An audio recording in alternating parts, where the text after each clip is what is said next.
We're back. And we are happy to film episode number 2. The Love Lives Here. This podcast, Does Love Heal? It's an important one. Mr. Gooch. How you doing? So does love heal? Does love heal? We're just going to jump right into it because it's a sensitive topic and we have had feedback, okay? We've had questions and they've been sent to loveliveshere06@gmail.com. So we're going to share the questions, y'all. We have 3 good questions from some anonymous people that wanted to email in to see if we could talk about it on our show. Just a quick announcement. Me and Mr. Gooch are celebrating my 40th birthday. Bam. This Saturday. Yes. So it's a turn up week for everybody. Everybody need to get excited about this week. I was born in the same month of Jesus, so I feel good about it, and I'm thankful for another year. And you really are my old lady. Oh. I won't be 40 till July. 40? So you're my old lady for real. I'll be your old lady. Yep. I look good as an old lady. So yeah, you do. Mm-hmm. Yes. So we're excited about that. Everybody, we won't see y'all till after Christmas, so Merry holidays and all that jazz. So we're going to jump right into the questions. Are you good about that? Yeah, I'm good. I'm fine. Okay. 3 questions, y'all. So we got emailed in 3 questions. And the first question is, I got my paper, printed out. What made you guys want to do this? Well, what made us want to do it is, me and my wife, we got married. We've been married for 14 years. Mm-hmm. We've been together for 17? Yeah. Mm-hmm. It's been 17 years? Yep, in New Year. What you mean? I stopped counting a long time ago anyway. In 2021 New Year. Yeah. Mm-hmm. You want to inspire young adults and other couples that it's nothing wrong with being married. Right. I told y'all the last time, I'm an entertainer. I was so glad I entertained my wife for all these years. He's an entertainer, y'all. I even put it as my Instagram thing. We had a laugh about that. Mm-hmm. Yeah. And far as our background goes, like I said before, and we'll dive into it. What I look like today, I didn't look like when he first met me. So no, she don't.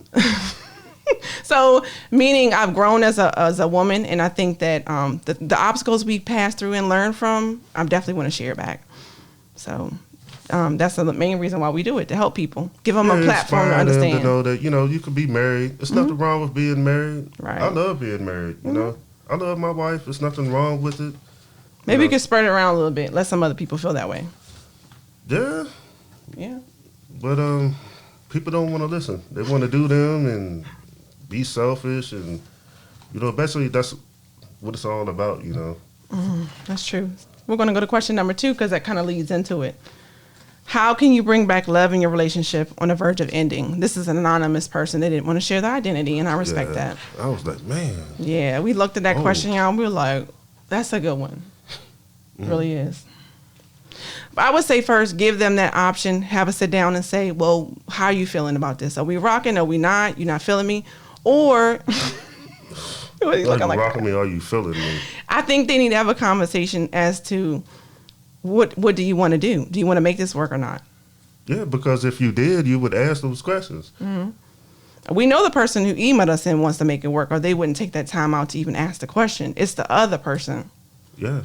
Mm-hmm. Maybe they have a problem communicating or expressing how they feel about certain things, and maybe it's hard for them. Maybe they shut down, maybe. Yeah, that's true. Maybe they won't talk. So another thing you can think about is once you get to that point where you want to work on a relationship and they say, yes, they do, then we talked about that before. Talked about what? Basically, you have to come to grips with explaining what went wrong, breaking it down to the part of it where did it go wrong in your relationship? So once you start there, working on that part. Yeah, but that's part of communication, though. Right. Well, you have to.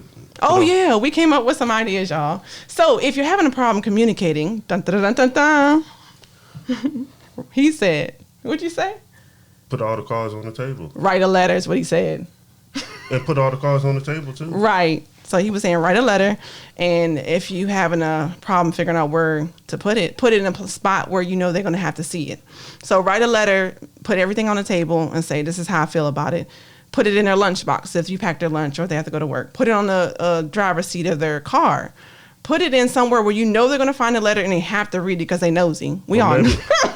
Or maybe you can, sometimes when I like to mess with you, I inbox you on social media. Yes, and Messenger. Because he was like. Because that's going to get your attention. He said if they slide in DMs, husband and wives can slide in their DMs. Yep, How about that? I do it all the time. Be like, look, I still love you. How can you resist that message? Yep.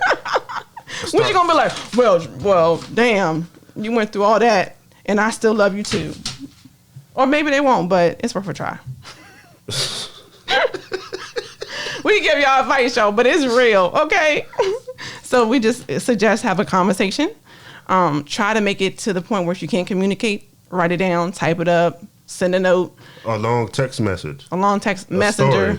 These are options. Yeah. And just try to see if you can communicate because everything is just a conversation, right? Yeah, we do all the time, though. Yeah. We don't argue all the time, but sometimes we have disagreements. What I do is, that's what I do. Inbox on Facebook. Hey. Why are you telling our secrets? Oh. Okay, if it helps somebody, we're good. Oh, okay. He DMs me, y'all. Text message. Yeah. It's like I stalk her pretty much until she talked to me. And I'm like, okay. But the easy word stalker, Lord. I'm not ever mad at my wife. She always mad at me, you know. Yeah, no. It's ways of communicating that you can get your point across. We agree. Yeah, that is true. Mm-hmm. But me being an entertainer, you know. He does things a little different. Yeah, sometimes, I do. Yeah. So that leads into the last question we have. How do you deal with, this is anonymous as well, and I understand this topic is hard. How do you deal with outside influences from family and friends? And I'm just, reading off the printout. Outside influence of family and friends. Oh. We both kind of like, Stop telling everybody all your business. You have to. I had to pull my sleeve up, y'all. Telling them negative stuff all the time, and it builds up. Everybody wants to hear something negative. They always remember the negative first, right? Yeah, so, but you have to always understand, though, it's no such thing as a perfect relationship. Right. Ours is not perfect. And we definitely know how it is to go through some stuff. Yeah. So you saying not to tell them everything, tell them negative, meaning take that time that you would call and vent from that person that you might. To talk to that person that you have a problem with. Talk to the person. So why I'm going to call my sister, my cousin, and explain why I'm mad at my wife. I'm going to talk to my wife. And they're going to give you advice from their point of view because they care, but sometimes their advice is not for you. Like their advice will work in their relationship and situation, but it's not going to work for you. Exactly. Yeah. So we learned to keep our business between us. You have to understand when the smoke clear. I mean, if you married like us, sometimes I can relate, but sometimes I can't about stuff like that. Mm-hmm. Like a bad argument. Maybe you said something or you didn't mean and stuff like that. You still have to talk it through. Well, maybe I shouldn't have said that. Maybe I shouldn't have said this. Mm-hmm. Maybe I shouldn't have told this person that. But this is after 17 years of being together. Right. Me learning all this. That's all we spit in the game to y'all. Because you're not going to get it in the first 2 or 3 years of being married. No. That's true. It's going to be some rough times, and it's going to be some stuff that happens. We human. Everybody has emotions, but it can get heated sometimes. And we understand that, but it's a conversation that, like, if you tell your sister, she's going to be like, girl, bye, leave him alone. And it's easy to say, but sometimes it's a little bit more complicated than that. Yeah, it is. So we wanted to talk about Does Love Heal, coming off of that, because love can heal you through some things, and that's the question, can it? So we brought it up. It's been brought up to our attention numerous of times, talking to couples. Can his love heal me? That's a good question. So we asked it, right? Yeah. Can it? Mm-hmm. So my backstory. Okay, can we give you nuggets, y'all? Because, you can't have it all at one time. You got to get each episode. So coming into being with City, I was kind of moved around with family as I grew up. So my background wasn't ideal. I had to fend for myself for a while from the age of, I say 13, 14 and up. So coming into meeting him, I was already like super grown, and then I had become a teen mom. So then I had to go to night school and day school so I could graduate on time, because I knew as a mother I would not come back in the fall if I had a baby. I was going to work, I was going to hustle. And so 17, I was a mom. And then coming into meeting him, you know, it's some baggage and some things that people go through in life. They bring with them. So, you know, hustling, working 2 jobs, being a teen mom, going to nursing school, you know, doing that. And then I, you know, had some bumps in the road. So when I came to him, 6 months before that, my 6-year-old nephew had died from a heart disease, and he had died on my living room floor. So I was coming from a place of grief. Yeah. I was coming from a place of just hustling and being like hard because I had to go through some things. And when I met him, what did you tell me? Like, what was the first thing you said? I'm be back down here Saturday. Yep. Just having consistency through some of that stuff, it speaks volumes. So consistently saying to me, I'm not going anywhere. I'm here for you. I'm right here. And what else did you tell me? I mean, when I met her, I was 23 years old. You know, I loved her. You know, we dated a while. We ain't dated a while. I said, yeah, she will be my wife. Yep, I'm going to marry her. Mm-hmm. Even through all it all, mm-hmm. you know, I don't regret anything. Right. You know, it taught me a lot. The stuff with the kids. It learned me how to be a father before I was a natural father myself. Yeah, with the 2 stepchildren. Yes. And we don't even call them stepkids. They're like, everybody they are just... kids. Mm-hmm. Yeah. We don't... Well, he was like 3 years old. Mm-hmm. Yeah. So... like I said, my oldest son now was 3 at the time, and my oldest daughter is 22. So I was there throughout. I used to babysit them and stuff. Oh, I love kids. My mom used to watch kids. So, you know, they were like, used to call me all kind of weird nicknames. Bobo's in the Army. When is he coming back? Mm-hmm. They remember me through all this time. So I like kids, you know. Oh, yeah, your mom run the daycare in her home. Something like that. Yeah. Yeah. So they always remember me coming back and all the stuff like that. Mm-hmm. And the oldest boy is actually going to the Army January 20th. Mm-hmm. So that's what I did. I prayed for him and all the stuff like that. But coming into that, all I could do was support my wife, well, my then girlfriend, mm-hmm. Through all her situations, and understand, and just be consistent with, like, look, I'm going to do this. I'll be down here then. Mm-hmm. I'll do this then. We're going to see each other then, you mm-hmm. know. So I think that was a platform that this is how I feel about y'all. And whoever going through what they go through, everybody's different. So I feel the answer to the question is, does love heal? I felt at the time my not so husband then, but boyfriend was showing me that he was, once we got married, you know, we got to that step, he was allowing me the time and space to heal. So doing that, him being the one who's taking up some of the slack that I had to do, like I was hustling, trying to work, and then I had someone who was coming in and saying, I'll help you. I didn't have to work 2 jobs. And then coming into a point where I had help with the kids, or someone who's doing, you know, taking off my slack when I need to study. Yeah, I was a babysitter. Sometimes the Lord knows I did not need to watch no kids. Once I felt he was safe and I did that check, you know how we don't have that background, but we do that whole full family check and we go to that friend check. I felt safe he finally was able to watch the kids. I didn't feel like it was going to be an issue. And no. Yeah, it was funny. It's some fun stories. Yeah, it is. So I think that allowed me the space and the time to heal. So no, love doesn't heal. But I think loving someone through something allows them the space and time to heal. They can go to do some self-care. They can go maybe talk to someone. They can take moments out and have a break to breathe. So when we were talking about on the show, Does Love Heal? And I wanted to share, Gail's the founder of a nonprofit organization in Charlotte, Dahlia Grove, which I have been, had an honor of being a part of. When I met her, she was such an amazing spirit.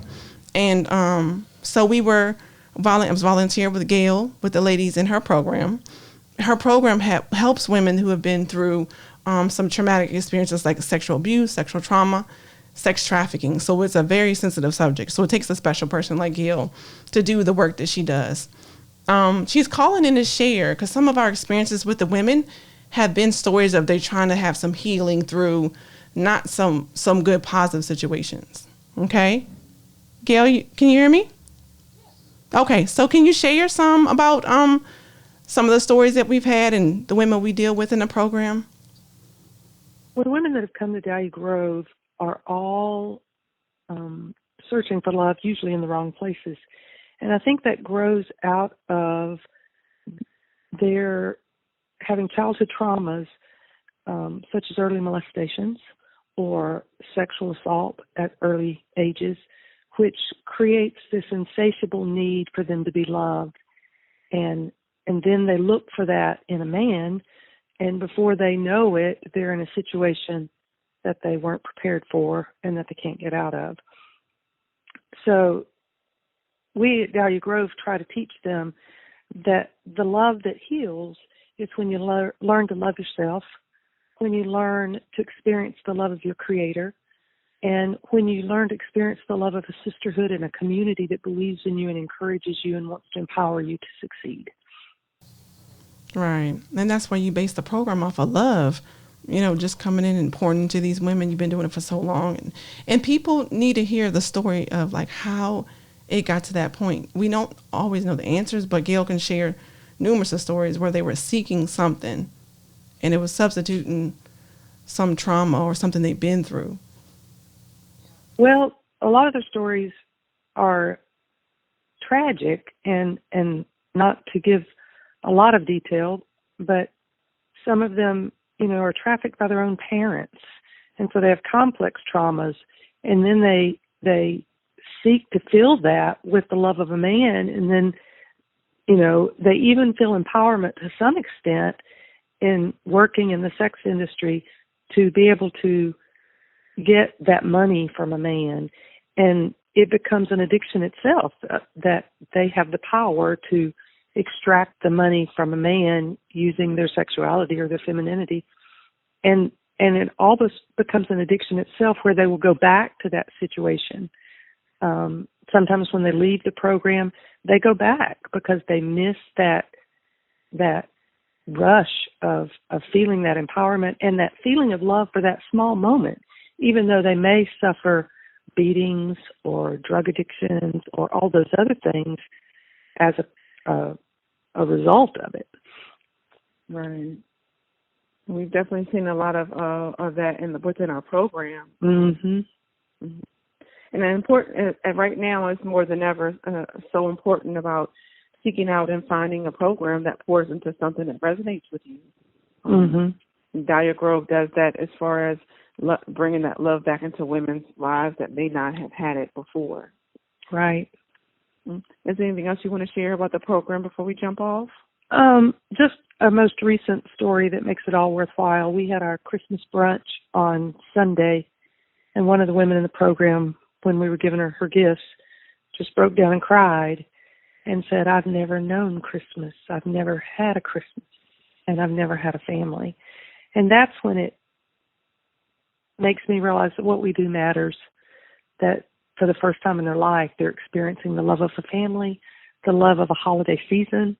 And that's what Christmas is all about. And the more people support Dahlia Grove and donate to our cause, we're able to give these women these experiences that change their lives. Pouring into these women, we have people that continuously give, but right now, because of COVID, I know that changed for people, but looking to seeking into finding a program that pours into something that resonates with you is very important. DahliaGrove.org is our website as far as our program goes. And we understand that times are hard, but those moments, if you can give, it'd be a great time to think about what resonates with you, what's going on with your life, and help them.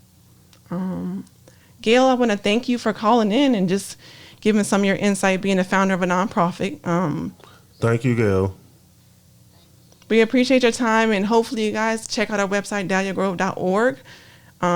Gail is amazing, the work she does, but definitely consider checking it out. And if you can't help any kind of way, we appreciate your help. Right. Mm-hmm. Yeah, it's some nice, and these were made by the residents of the program who are going through things, and they are getting validated that they can do other things. Yeah. Right. Thank you, Gail. Bye. Thank you. So that's really deep, y'all. I mean, Yeah, it is deep. And just realizing that when you ask a question about does love heal, sometimes when the love you seek at home and from parents, right, doesn't heal you, then you in turn internalize that and take it further in your life.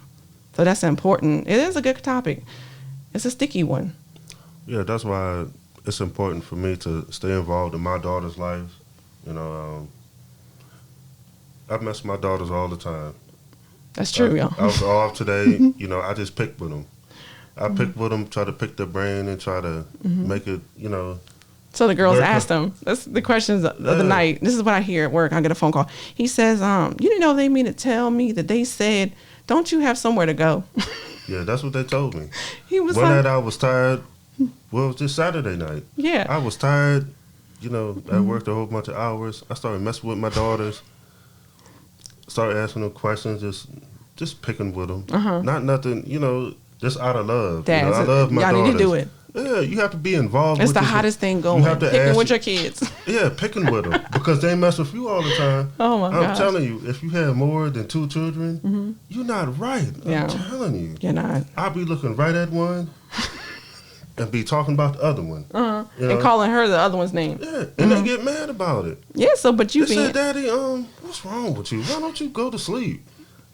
No, I'm not done picking with you first. And they love it. They love it. They just don't want it because they're teens. You know, we have 13. They think they're teens. And preteen. Yeah. And beware. I want to say, you need to be glad he's here picking with you. Yeah. I know how it feels. Like you don't understand it when you're in the moment. Daddy might be tired. Daddy might be all that stuff. But I'm going to still mess with him. I'm going to text him every day and call him every day. It's natural for me to do it. Right. I don't feel right if I don't. If I don't text my daughters, one of them don't have their phone, but that's for other reasons. That's the youngest girl, but you know, the other one, I text them all the time. They don't text me back, and I act like I really get mad and upset about it, but it doesn't work. But you know, hey, they know I love them. But just hearing the story Gail has shared about Dahlia Grove, it's kind of like, you need to do that, because if you don't, listen what these ladies what people are going to go do. And I understand when I was on the streets partying and doing things I shouldn't be doing, then I got pregnant as a teen mom, and I was like, oh Lord, there's somebody else now. Yeah. I got to stop. So I tell my oldest daughter all the time, she saved my life. Because I feel like if I hadn't got pregnant, and I'm not condoning teen pregnancy because it's hard, y'all. I mean, really though, you're not prepared for the stuff you have to go through. But knowing if I had her, then I was kind of like, I got to take care of somebody else. And it could be different for everybody. But that's what helped me settle down, because I was just, you know, doing some stuff I shouldn't be doing. But we learn through life that, because I had it good, then I had it bad, then I had it good again, and I had it bad, that you have to be ready for whatever, anything. So that's what we said. When he came into my life, he kind of was consistent, he was understanding and supportive. So that's something I didn't have in the mix of all of that stuff. Consistency. Saying I'm going to be somewhere, I'm going to be there, and that's it. Supportive and understanding. Supportive meaning like, okay, I care enough about you that I'm going to be here with you with these kids, and they're not mine. Understanding meaning I come with baggage. I'm not perfect. I'm not wigged up, flossed up. I'm just, you know, I'm coming down the stairs and your wife beater and some pajama pants. That's what you're getting. Yeah, but you have to understand though. And these kids is right behind me, and they were like, and they enjoyed every moment of it. And they know I'm an entertainer too. They know me real good. We all know. They know me better than my own kids and myself. I don't know if I told y'all during the last podcast, but there's my only entertainment. All the kids. Yeah. I have all the kids. They know I like to play loud music. They know I like to entertain. They know it. You know, it's fun to them. Yeah. You know? And then I will be working night shift, and they be calling me, and asking me a question. The phone. Ask me the question you just asked Daddy. And I'm at work talking about, yeah, whatever. He was like, I'm here. Yeah, don't. You ain't going to tell him nothing. And he would treat everybody the same. It wasn't like, you know, Lisa and Key would be in the mix of it, and I would be doing something. They all acting up. It wouldn't be like you tell Giannis tonight because, you know, Oh, no. you going to get it. You be like, everybody, you shutting all it down. All of them was bad. All of them was bad. Together. And then he'd be like, that's my entertainment on Saturday. Yeah, but the blessing that we have now is all of them at our house now. Yeah. Every last one of them. They still always come because of the back holidays, home. and I'm so excited. I have all the kids there. It's really fun. It's loud. It's crazy. It's amazing. Loud. Oh, Anybody God. that has kids, you know how quiet it is when they go somewhere. I might We don't look even at- know what to do with each other. We be sitting there like, One time I came upstairs and Shalita and the girls, all them up there singing horrible karaoke. oh, you didn't like it? No. I thought it was Alicia Keys though. I was all y'all had, you know, I look like her a little bit. So I was like, he was like, All the girls upstairs. I'm telling you, in the know. shower though. In the shower, I'm Alicia Keys. Oh, you think so? Yes, I do. I still Hey, remember look, that it might song not be you true, sang to me. but Well, it's all love though. it's all But love. them kids, the older two kids, they really taught me how to parent. Yeah. You know, because they really broke me in. We're like, look, okay, you with my mama, right? Okay. You have some kids with her. It's that unspoken Always conversation. I used to say, Shalita, them kids is bad. They don't listen. all Yes, this he be stuff. like, they bad. And then They're look, like- I'm like, is they bad or is it just him not knowing? But then I was like, they might be bad though. No. They was, No mom wants to mine- admit, my kids are bad. The kids we have with her You be running people off. are worse. Let you be dating somebody and say my kids are bad. That man gonna go right out the door. It's look. They don't want to take much these days. That's what the youth is telling us. They don't take much. They don't want to love nobody. They want to be here, there, everywhere. I think our generation is the last of it. Well, we Man, bringing it back, okay? Love Lives Here is bringing all Yeah, that but it's back. a- We making yeah. it fly to love each other and be, happy and I have bad kids. have good relationship with your And family bad kids. and be parents. It's cool. Yeah, it is cool. Hashtag parents. Cool. We bringing it back, y'all. You gonna bring it back? Yes. Like the Running Man. Remember that? Ain't nobody about to sit up and do that. That's what we bringing that back to. I'm turning 40, so I'm 80s baby. Okay? Don't act like you didn't have that flat top fade. You probably did. About the fourth grade. With those puffy pants. The baggy jeans. Oh, yeah, that was back out when the jeans were baggy. That's a while. It was a while ago. We was dating ourselves. Because No, I didn't know you then. the tighter the pants are now, like our son, he's a big boy. oh He's my 6'2". God. And he be wearing these pants. I see his old butt cheek. I was like, bruh, I don't want to see your Fruit of Looms, and I would appreciate if you pull them up. I can't pull them up. That's a style now, though. It's got to be like 3 I can't walk sizes too around like small. It would be uncomfortable, right? I don't know, y'all. If this wasn't a podcast, I'd tell you something. No, I'm not talking about that. I'm just Oh, talking sorry, about y'all. My mind different went type of wandering. stuff. No. Different type of stuff where, anyway, no. What? I'm listening. not I'm gonna sorry. say I'm it. over my thought. I'm No, just I- being grown. I'm having grown thoughts. Okay, I'll be 40 in July. So, Mm-hmm. I wasn't a saint in my past. Mm-hmm. So you're really a tough guy. If you want to really do something to somebody, you cannot really do it with your pants that tight. You So can't. you saying you can't stick and move because the You pants can't are run from the police with your pants that tight. No, we don't. Right We on your do not face, condone and running you going from to the jail. police, but it is true. You cannot run from the police with them pants on. But No, anybody 35 and up know that. but you shouldn't be running from the police, y'all. Just Sometimes disclaimer. you might have to. Disclaimer. We ain't promoting it. Don't. No. We're not from. But That's true. Yeah, am I lying? I'm telling the truth, right? telling the truth. So we So, can't like change the Keyshawn- fad though. Like That's- Keyshawn, if we're blessed that he's not the way that a lot of 19-year-olds are that we sit up and see. He's a good boy. I was way worse than him, and I told him that, and he know it. He tried to be thug though. He was like, He is not. yes, he He was. ain't. Remember, he was like, yeah, I wasn't always living in the suburbs. I'm like, boy, you're a suburb kid. Yeah. Yeah. is. He tries to be all hard. I haven't always lived suburbs. Wait till them drill sergeants get to him at Fort Lindenwood. But anyway, that's his birthday gift. Yeah, he leaves a day before his 20th birthday. Shout out to Keyshawn. We love you. We love U.S. you. Army. Yes. Go Army.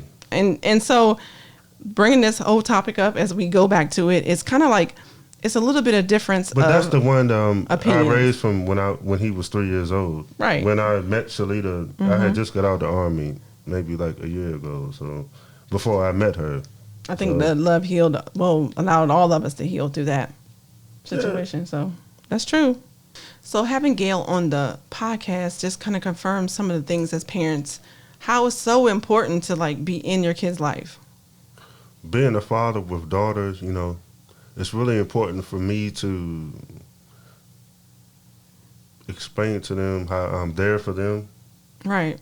How I always treated their mom and what to expect from a man. Right. Not just anything and just, you see the way I treat your mama, So he was my oldest daughter's first date.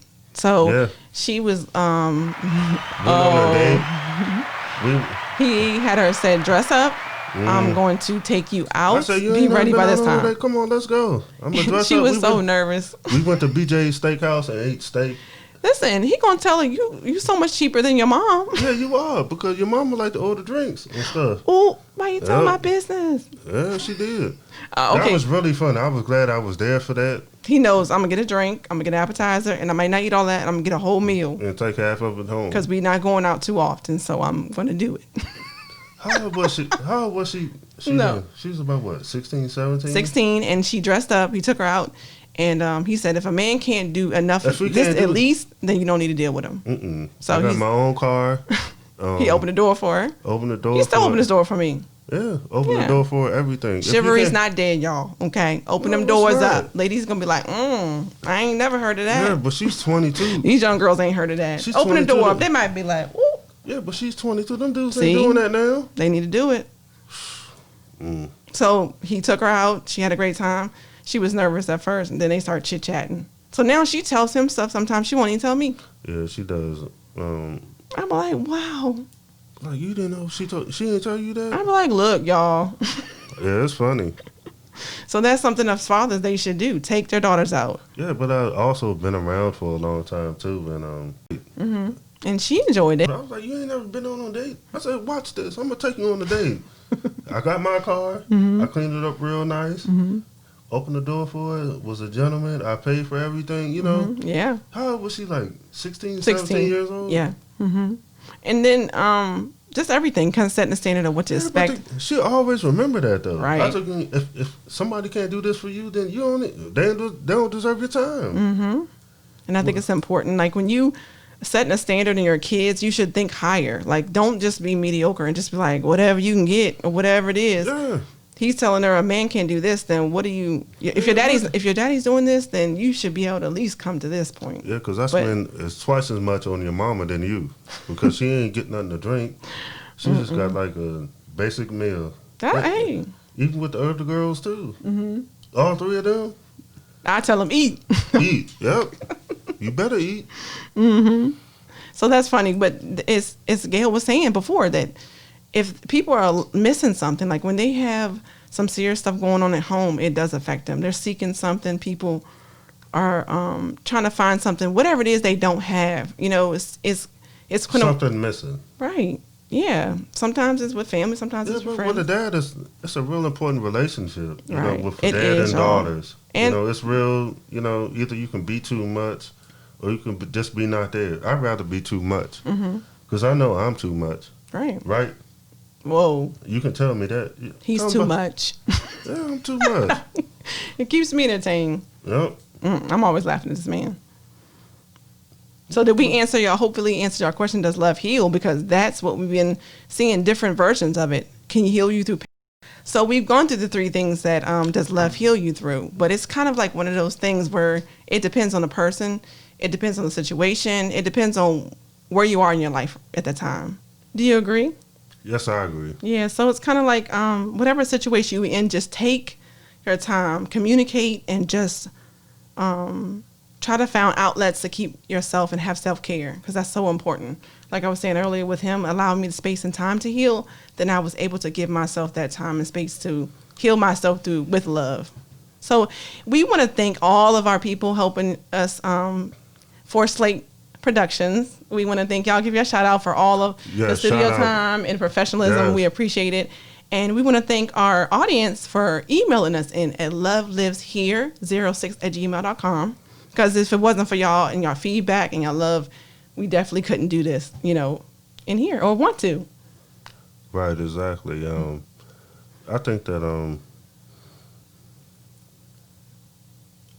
I just love you so much. Why be here such a long y'all, thank you. I love you too.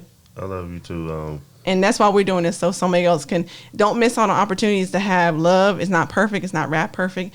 And we wanted to give y'all our word is and finalize this episode because we've had so much fun. Remember, I tell you, I'm partying. My birthday. Yeah, we are. We're going over to Valentine Hotel too. Yes, we're going to the fancy hotel around the corner, and I'm not even mad for the first time because COVID. Yeah, because COVID. You get a pass because COVID. Yep. So the next episode we're going to do is generational. But first, this word is, because he's sitting over here thinking about generational, how serious that is. Word is of the week that we want to give love to the NC South Carolina drivers. No, we want to give love to the South Carolina drivers because y'all just come over the state line and just do us wrong. The only reason why we're feeling a certain way about it, y'all, we're going to wrap this up with this one because our daughter got hit this week and her car is tore up. And it was something like somebody came out of nowhere and hit her and she had to right away. So it was her first experience as being hit. And we were like, NC drivers, South Carolina drivers, we understand it's a little bit different, but we have to get used to that.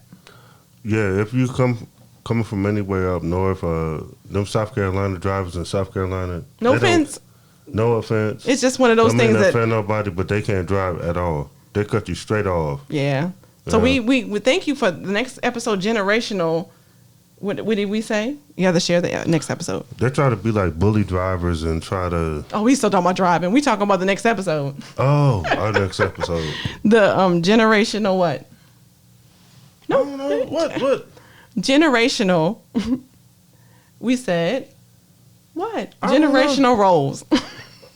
And gender roles. It can affect your household, as far as parenting, your marriage. It can affect relationships. So generational roles, gender roles is the next topic for our episode number 3. So y'all join us next episode number 3. We're excited to be here. It's going to be after the new year. Yes, after the new year. So keep emailing us those questions. With Jay Slade. For Slate Productions. For Slate Production. And make sure you check out our Gooch Life show on the YouTube channel. We stream all our videos, all our podcasts on there. And all our nice pictures and videos. Oh, the kids. We love them. We love each other. All right, next episode. Bye. Bye.